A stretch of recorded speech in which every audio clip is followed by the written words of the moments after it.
नमस्कार, आप सभी का हमारे YouTube चैनल इंग्लिश गुरु पर स्वागत है। आज हम पढ़ेंगे RBSc की इंग्लिश बुक गोल्डन रेस का unit number 2 on violence. On पर वॉयलेंस हिंसा, यानी जो हमारा अध्याय का नाम है वो है हिंसा पर। हिंसा पर इसके बारे में हम आज ये अध्याय पढ़ेंगे। तो चलिए शुरू करते हैं। On violence. There is a great deal of violence in the world. World यानी संसार, वायलेंस यानी हिंसा, और ग्रेट डील यानी अधिक मात्रा में। संसार में बहुत ही अधिक मात्रा में हिंसा है। ये कह रहा है कि संसार में, लेखक जो कह रहा है कि संसार में हिंसा बहुत ही अधिक मात्रा में है। There is physical violence and also inward violence.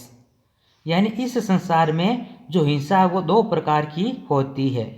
हिंसा को दो भागों में बांटा गया है। एक तो फिजिकल वॉयलेंस यानी शारीरिक हिंसा, और दूसरी है इनवर्ड वॉयलेंस, आंतरिक हिंसा। फिजिकल शारीरिक हिंसा और इनवर्ड यानी आंतरिक हिंसा। तो कितनी प्रकार की हो गई?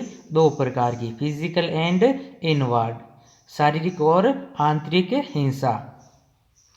चलिए, physical violence is to kill another. अब ये कह रहा है कि शारीरिक हिंसा कौन सी है? शारीरिक हिंसा वह होती है इज टू किल अनदर, किसी दूसरे को मारना। To hurt other people consciously, या जानबूझकर के दूसरे व्यक्ति को चोट पहुंचाना। डेलिब्रेटली, पूरी चेतना के साथ, और विदाउट थॉट, या बिना सोचे समझे। टू से क्रूअल थिंग्स, निर्दयपूर्ण बातें कहना। फुल ऑफ एंटागोइज्म एंड हेट, नफरत, ये सभी शारीरिक हिंसा कहलाती है। एंड इनवर्ड, अब आंतरिक हिंसा कौन सी होती है? Inside the skin, to dislike people, किसी लोगों को नापसंद करना। टू हेट पीपल, किसी लोगों से नफरत करना। टू क्रिटिसाइज पीपल, किसी लोगों से जलना या किसी लोगों की आलोचना करना। क्रिटिसाइज यानी आलोचना। इनवर्डली, आंतरिक रूप से, we are always quarrelling battling not only with others. ये कह रहा है कि आंतरिक रूप से केवल हम दूसरों के साथ ही नहीं झगड़ते लड़ते, बल्कि हम स्वयं से भी लड़ते झगड़ते हैं।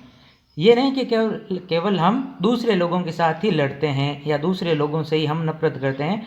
यानी कभी कभार ऐसा होता है कि कोई व्यक्ति स्वयं से ही नफरत करने लग जाता है, स्वयं से ही वो घृणा करने लग जाता है।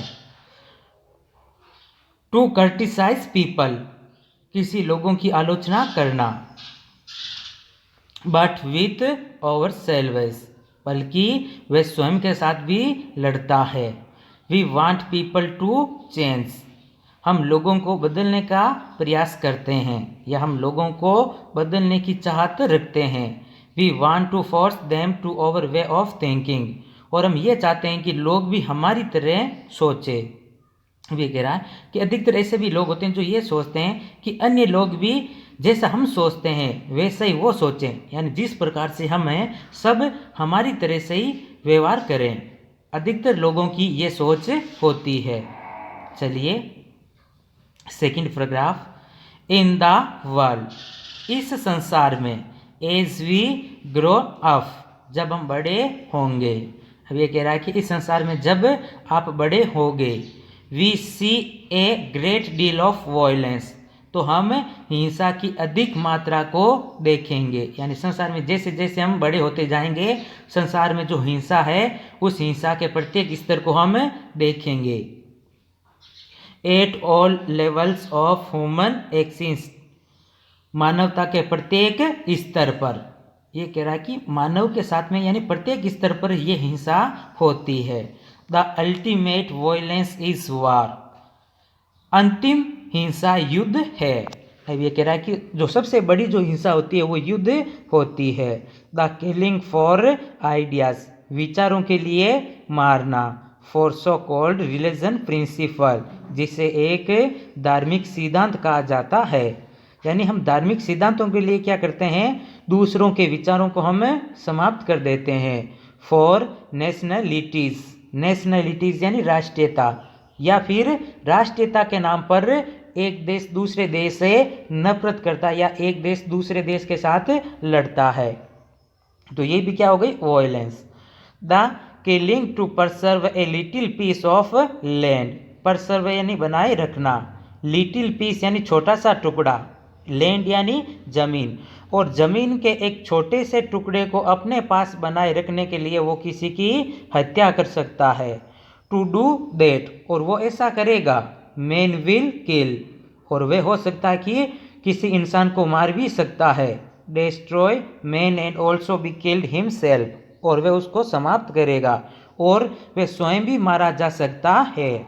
अब ये जरूरी नहीं होता है कि हम किसी के साथ में झगड़ा करेंगे तो सामने वाला ही जो पराजित होगा, जरूरी नहीं कि हम स्वयं भी पराजित हो सकते हैं या हम स्वयं भी मारे जा सकते हैं, क्योंकि जो हिंसा होती है उसका पहले कोई परिणाम नहीं बता सकता।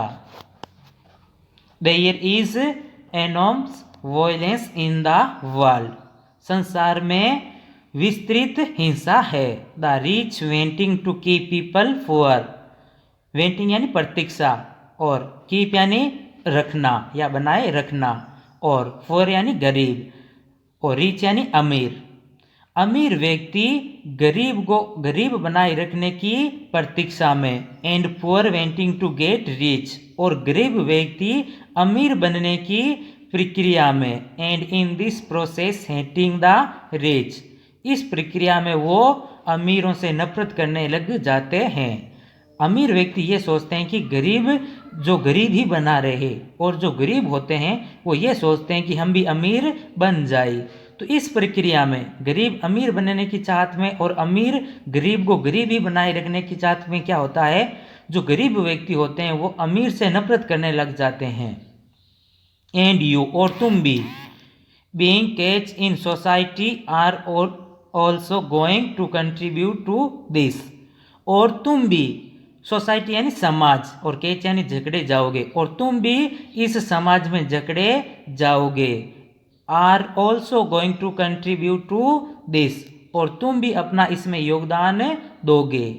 तो ये कह रहा है, जैसे अभी हम ये अध्याय पढ़ रहे हैं तो हमें ऐसा लग रहा है कि हाँ वास्तव में संसार में बहुत ज़्यादा हिंसा है और उस हिंसा को हमें कम करना चाहिए, लेकिन ये कह रहा है कि जैसे जैसे हम बड़े होते जाएंगे तो हम हिंसा को कम नहीं करेंगे बल्कि उस हिंसा को और बढ़ाने में अपना योगदान देंगे। हम ये फिर कोशिश नहीं करेंगे कि इस हिंसा को समाप्त किया जाए। There is violence between husband wife and children. अब देखिए यहाँ पर यह घरेलू बात बताई जा रही है, यानी हिंसा किन किन के मध्य होती है। छोटा स्तर क्या है हिंसा का, there is violence between husband wife and children. हिंसा पति पत्नी और बच्चों के मध्य भी होती है। जरूरी नहीं कि हिंसा कोई दो राष्ट्रों के मध्य, कोई दो धर्म समुदाय के मध्य, यानी हिंसा तो परिवार में भी होती है और पति पत्नी के बीच में भी हो सकती है, या फिर पिता और बच्चों के मध्य, या फिर माता और बच्चों के मध्य भी हिंसा हो सकती है। There violence, antagonism, hate, cruelty, ugly criticise, anger, all this inherent in man. और ये सब हिंसा के जो रूप हैं, जैसे नफरत करना, निर्दयतापूर्ण या बद्दी आलोचना, क्रोध, ये सभी इनहेरिएंट यानी अभिनय अंग, ये सभी मनुष्य के अभिनय अंग होते हैं। इनहेरिएंट ईच ह्यूमन बीइंग, प्रत्येक मनुष्य में। It is inherent in you, और ये तुम्हारे भी अभिनय अंग है। And education is suppose to help you go to beyond all that.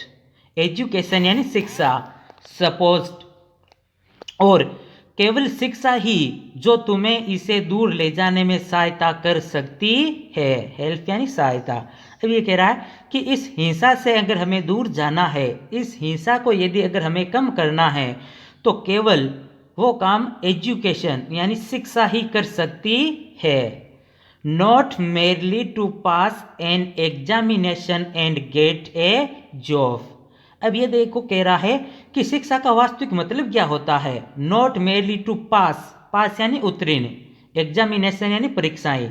केवल शिक्षा का वो मतलब नहीं होता है कि हम परीक्षाओं में उत्तीर्ण हो जाए तो हमने एजुकेशन प्राप्त कर ली, वो मतलब नहीं बता रहा है। एंड गेट ए जॉब, या फिर हमने कोई पद प्राप्त कर लिया। अगर आपने पढ़ाई की और आप एग्जाम में उत्तीर्ण हो जाते हो और किसी पद को प्राप्त कर लेते हो, तो आप अगर स्वयं को शिक्षित बोलते हैं तो लेके कह रहा है कि वो नहीं, गलत है।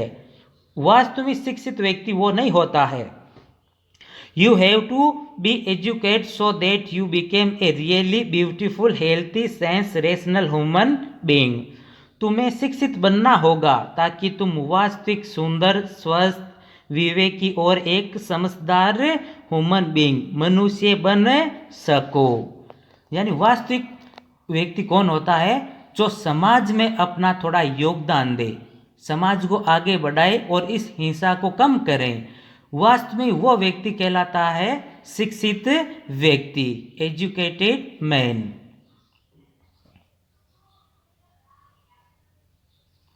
Not a ब्रूटा man with very clever brain. केवल एक अभद्र व्यक्ति जिसका मस्तिष्क बहुत ही ज्यादा निपुण है या चतुर है। क्लेवर यानी चतुर, ब्रेन यानी मस्तिष्क। Who can argue and defend his brutality. जो कोई अपना तर्क दे करके उसे अभद्रता के साथ सिद्ध कर सके, तो वो व्यक्ति वास्तव में एक शिक्षित व्यक्ति नहीं कहलाता। You are going to face all this violence as you grown up। जब तुम भी बड़े होगे, फेस यानी सामना, तो तुम भी इन सभी समस्याओं का सामना करोगे। You will forget all that you have heard here। और जो भी आपने यहाँ कुछ सुना है उन सब को आप फॉरगेट कर जाओगे, भूल जाओगे। And will be catch in the stream of society। Stream of society यानी समाज की धारा, और तुम भी समाज की धारा में पकड़े जाओगे या जकड़ जाओगे। You will become like the rest of the cruel, hard, bitter, angry, violent world and you will not help to bring about a new society। और तुम भी अन्य लोगों की तरह क्रूल, निर्दय, हार्ड, कठोर, बिटर, कट्टू, एंग्री, क्रोधित एंड वॉयलेंट और एक उग्र संसार में अपना योगदान दोगे और एक नई संसार और एक नए समाज का निर्माण नहीं कर पाओगे। बट लेकिन, अब ये कह रहा है लेकिन आप भी बड़े होगे तो आप इन सब बातों को भूल जाओगे और तुम स्वयं निर्दय बन जाओगे, कठोर बन जाओगे, कटु बन जाओगे और एक गुस्से वाले व्यक्ति बन जाओगे। और फिर तुम भी इस हिंसा को कम नहीं कर पाओगे, बल्कि तुम भी क्या करोगे? इस हिंसा को और बढ़ाओगे। लेकिन अब ये लेख क्या कह रहा है? But a new world is necessary. लेकिन अब नए संसार की आवश्यकता है। ए new culture is necessary. Necessary यानी आवश्यकता या जरूरत। लेकिन अब एक नए संसार की आवश्यकता है और एक नए कल्चर यानी संस्कृति और एक नए संस्कृति की आवश्यकता है। The old culture is dead, bread, burn, exploded, vaporise. जो पुरानी हमारी सभ्यता थी या जो पुरानी हमारी जो संस्कृति थी, जो हमारी पुरानी कल्चर थी, वो मर्त हो चुकी है। डेड वर्ड, वो उसे जला दिया गया है, उसे एक्सप्लोडेड, उसे विस्फोट से उड़ा दिया गया है। वेपराइज, उसे भाप बना करके उड़ा दिया गया है। You have to create a new culture. अब तुम एक नई संस्कृति बना सकते हो। A new culture can not be based on violence. जो नई संस्कृति बनेगी उसका आधार हिंसा नहीं हो सकती। जो नई संस्कृति का अगर आप निर्माण करोगे तो उसका आधार हिंसा नहीं हो सकती। The new culture depend on you. नई संस्कृति तुम पर निर्भर करती है। बिकॉज, क्योंकि the older generation has build a society based on violence. Generation यानी पीढ़ी। द ओल्डर जनरेशन यानी जो पहले की जो पीढ़ी थी उसने समाज का निर्माण हिंसा के आधार पर किया, based on aggressiveness, and it is this that has caused all this confusion. और इसी प्रक्रिया में वो सारा जो कुछ काम था वो सब उलझनग्रस्त स्थिति में हो गए। ऑल द मेजरे, ये सभी। The old generation have produced this world, पहले की पीढ़ी ने इस संसार को बनाया। And you have to change it, लेकिन तुम्हें इस संसार को अब बदलना है। पहले की पीढ़ी ने इस संसार को तो बना दिया, लेकिन इस संसार को आपको क्या करना है? बदलना है। जो हिंसा है उस हिंसा को आपको समाप्त करना है। आपको इस संसार को अहिंसा में बदलना है, शांति प्रिय बनाना है। जैसे हम देखते भी हैं कि दिन प्रतिदिन हम देखते हैं हमारे आसपास में दो राष्ट्रों के मध्य या दो समुदायों के मध्य झड़प होती है, दंगे होते हैं। तो ये कह रहा है कि ये संसार में देखिए इनकी कितनी बड़ी मात्रा हो गई। छोटी सी बात पर आज कोई लड़ाई झगड़ा हो जाता है, लेकिन हमें क्या करना होगा कि इस संसार को बदलना होगा। और जो संसार में हिंसा है उस हिंसा को हमें समाप्त करना होगा। You can not just sit back and से, तुम केवल वापस बैठ करके ये नहीं कह सकते I will follow the rest of the people, कि मैं भी अन्य लोगों की तरह करूँगा। And seek success and position, केवल सफल होऊंगा और पद को प्राप्त कर लूँगा। यानी अधिकतर लोग क्या करते हैं, जो भी अपना लक्ष्य होता है उस लक्ष्य पर पहुंचने के बाद में वो अपनी जो पहले की बातें उन सब को वो भूल जाते हैं। तो ये कह रहा है कि आप भी ऐसा नहीं कर सकते कि मैं भी अन्य लोगों की तरह ही करूँगा। और अगर आपने पद या पोजीशन प्राप्त कर ली तो आप इस संसार को नहीं भूल सकते। आपको क्या करना है? इस संसार को बदलना है। जो ये हिंसा की संसार है इसको आपको चेंज करना है, बदलना है। इफ़ यू डू, यदि तुम ऐसा करोगे, यदि तुम इस हिंसा को समाप्त नहीं करोगे तो क्या होगा? Your children are going to suffer. तो अगर आप चेंज नहीं करोगे तो आपके बच्चे इससे पीड़ित होंगे, अर्थात आने वाली पीढ़ी। अगर हम भी इस संसार को नहीं बदलेंगे तो जो आने वाली पीढ़ी होगी वो इससे पीड़ित होगी। You may have a good time, तुम्हारा तो एक अच्छा समय हो सकता है, but your children are going to pay for it, लेकिन फिर इसका भुगतान तुम्हारे बच्चों को अर्थात आने वाली पीढ़ी को करना होगा। यदि हम भी इस संसार को नहीं बदलेंगे तो इसका नुकसान हमारी आने वाली पीढ़ी को भुगतना होगा। सो इसलिए you have to take all that into account, इसलिए तुम्हें इन सभी को अपने दिमाग में रखना होगा। इनटू अकाउंट, अपने मस्तिष्क में रखना होगा। The outward cruelty of man to man in the name of God, आदमी से भगवान के नाम से वो क्रूएलिटी, वो निर्दयतापूर्ण बातें करने लग जाता है। इन द नेम ऑफ रिलीजन, धर्म के नाम पर। तो देखिए हम देखते भी हैं कि धर्म के नाम पर हम एक समुदाय दूसरे समुदाय से नफरत करने लग जाते हैं। In the name of self importance, आत्मविश्वास के नाम पर। In the name of security of the family, परिवार के सुरक्षा के नाम पर। You will have to consider the outward cruelty and violence, और फिर तुम इस बाहरी नफरत या निर्दयतापूर्ण और इस हिंसा से जकड़े जाओगे। And the inward violence which you do not yet know, और आंतरिक हिंसा जिसे तुम अभी तक नहीं जानते। अब देखिए ये कह रहा है कि आंतरिक हिंसा जिसे शायद आप इतना अभी अच्छे से नहीं जानते होंगे। आंतरिक हिंसा क्या होती है? You are still young, as you grown older you will realise how inward man goes through hell. अभी तुम छोटे हो, अभी तुम जवान हो, यंग हो, लेकिन जैसे ही तुम बड़े होगे तो तुम ये महसूस करोगे, रियलाइज यानी महसूस, तब तुम ये महसूस करोगे कि एक व्यक्ति वास्तविक कैसे वो नरक की तरह गुजरता है, goes through great misery because he is constant battle with himself, क्योंकि वो स्वयं से लड़ता है, with his wife, वह अपनी पत्नी से लड़ता है, with his children, वह अपने बच्चों से लड़ता है, with his neighbor, वह अपने पड़ोसियों से लड़ता है, with his God, और वह अपने भगवान से भी लड़ता है, he is in sorrow and confusion and there is no love, और फिर ऐसे व्यक्ति में केवल उलझनग्रस्त स्थिति होती है, and there is no love, और फिर वहां कोई प्रेम नहीं होता।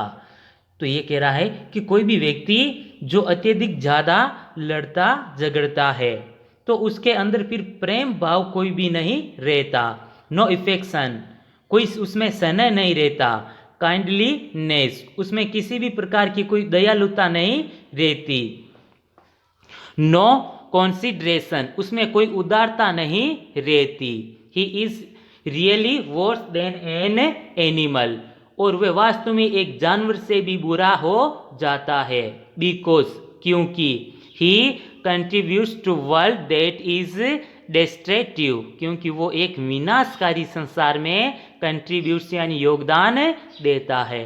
तो ऐसा व्यक्ति जिसमें प्रेम ना हो, स्नेह ना हो, दयालु भाव ना हो और जिसमें उदारता ना हो, तो वो एक जानवर से भी बुरा होता है। क्यों होता है?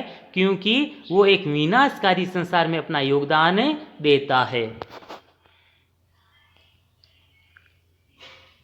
So while you are young, लेकिन जब तुम छोटे हो, you have to know all this things, तो तुम्हें अभी से ये सारी चीज़ों को जानना है। You have to be shown all this things, और तुम्हें ये सारी चीज़ें दिखानी होगी। You have to be expose to all this things so that your mind begins to think, और ये सभी चीज़ें तुम्हें बतानी होगी ताकि तुम्हारा मस्तिष्क सोचना आरंभ कर दे। थिंक यानी सोचना। अदरवाइज, अन्यथा, you will became like the rest of the world, अन्यथा तुम भी अन्य संसार की तरह हो जाओगे।